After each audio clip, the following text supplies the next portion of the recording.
Hello നമസ്കാരം, എല്ലാവർക്കും കവീസ് kitchen പാർട്ട്ണറിലേക്ക് സ്വാഗതം.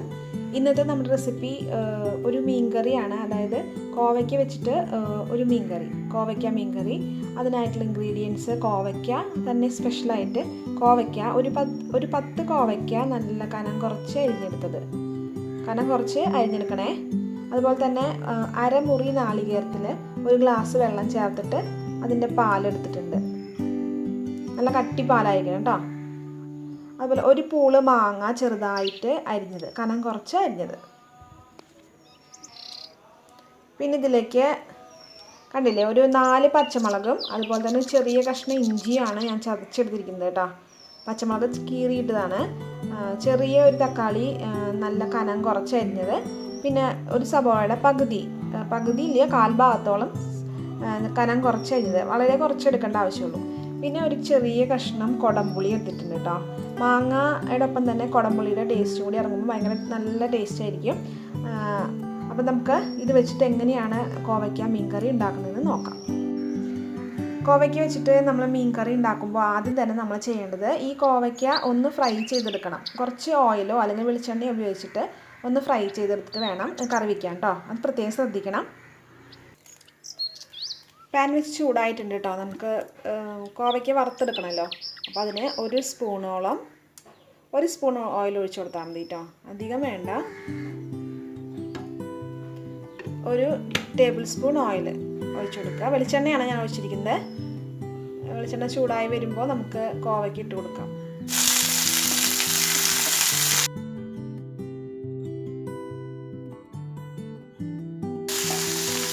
നന്നായി ഒന്ന് ഫ്രൈ ആക്കി എടുക്കാം.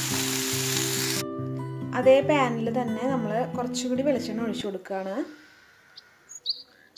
നമുക്ക് സബോളയൊക്കെ വഴറ്റിയെടുക്കണമല്ലോ. അപ്പോൾ 2 ടേബിൾ സ്പൂൺ വെളിച്ചെണ്ണ ഒഴിച്ചു കൊടുക്കാം കേട്ടോ. ഞാൻ ഇതിലേക്ക് ഇഞ്ചിയും പച്ചമുളകും നമ്മൾ അരിഞ്ഞ് വെച്ചിട്ടുണ്ടല്ലോ, അതിട്ട് കൊടുക്കാം. ഇതിലേക്ക് സബോളയും കൂടി ഇട്ട് കൊടുത്തിട്ടുണ്ട് കേട്ടോ. നന്നായി ഒന്ന് വഴന്ന് വരട്ടെ. ഇതിലേക്കുള്ള പൊടികളെന്ന് പറഞ്ഞാൽ ഞാൻ എടുത്ത് വെച്ചിട്ടുണ്ട്, കണ്ടില്ലേ. അതായത് 2 സ്പൂണോളം മുളക് പൊടി, 1 സ്പൂണ് മല്ലിപ്പൊടി, 1/4 സ്പൂണോളം മഞ്ഞൾപ്പൊടി, എല്ലാം കൂടി ഒരുമിച്ച് എടുത്ത് വെച്ചിരിക്കുകയാണ്. അപ്പോൾ ഒരുമിച്ചിട്ട് കഴിഞ്ഞാൽ പൊടികളൊന്നും കരിയാണ്ട് നമുക്ക് നന്നായിട്ട് വഴച്ചെടുക്കാം. ഇതിലേക്ക് ഞാൻ തക്കാളിയും കൂടി ചേർത്ത് കൊടുക്കാം.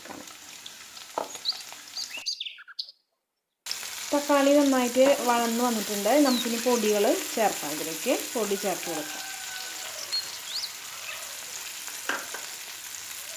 ഇനി ഇത് ചേർത്ത് നന്നായി ഇളക്കി കൊടുക്കാം കേട്ടോ. അധികം കരിക്കൊന്നും വേണ്ട, ചെറുതായി ഒന്ന് ആ പച്ചമണം ഒന്ന് മാറിയാൽ മതി. കരിയേണ്ട ആവശ്യമില്ല കേട്ടോ. ഇതിലേക്ക് നമ്മുടെ കോവയ്ക്ക മാങ്ങയൊക്കെ ഇട്ട് കൊടുക്കണം. തീ കുറച്ചിട്ട് വേണം ചെയ്യാനായിട്ട്.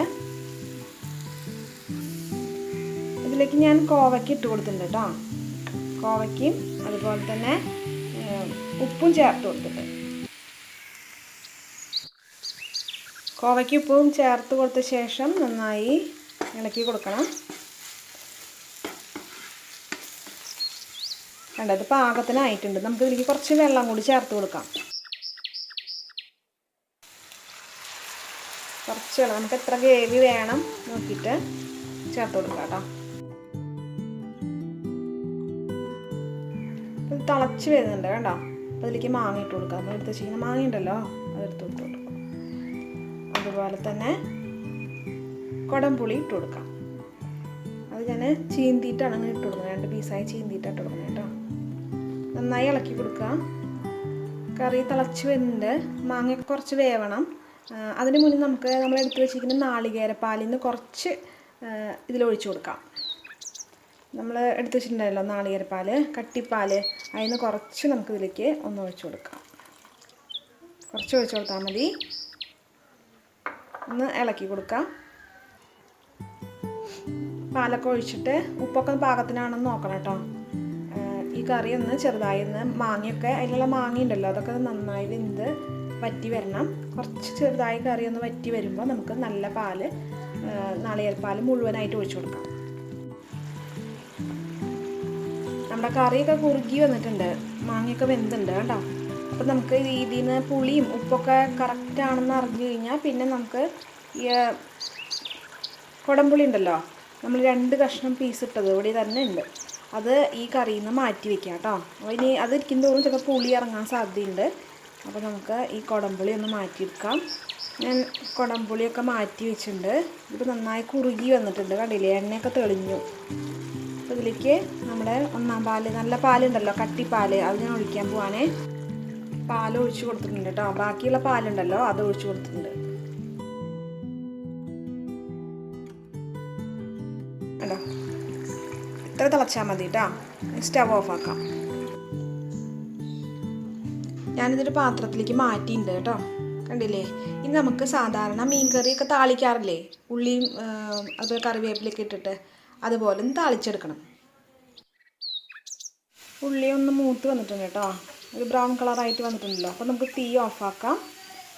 ഓഫാക്കിയ ശേഷം ഇതിലേക്ക് ഒരു 1/4 സ്പൂണോളം അല്ലെങ്കിൽ 1/4 സ്പൂണോളം മുളക് പൊടി കൂടി ചേർക്കാം. ഇത് നമുക്ക് കറിയിലേക്ക് ഒഴിച്ചു കൊടുക്കാം. കറിയിലേക്ക് ഒഴിച്ചു കൊടുക്കാനേ. അപ്പോൾ നമ്മുടെ കറി റെഡി ആയിട്ടുണ്ട് കേട്ടോ. അപ്പോൾ എല്ലാവരും വീട്ടിൽ ട്രൈ ചെയ്ത് നോക്കണം. അതുപോലെ തന്നെ ഇത് ഉണ്ടാക്കി നോക്കിയിട്ട് ഇഷ്ടപ്പെടുകയാണെങ്കിൽ ലൈക്ക് ചെയ്യാനും ഷെയർ ചെയ്യാനും മറക്കരുത്. നമ്മുടെ ചാനൽ സബ്സ്ക്രൈബ് ചെയ്യണേ. അപ്പോൾ അടുത്ത റെസിപ്പി ആയിട്ട് കാണുന്നവരെ ബൈ.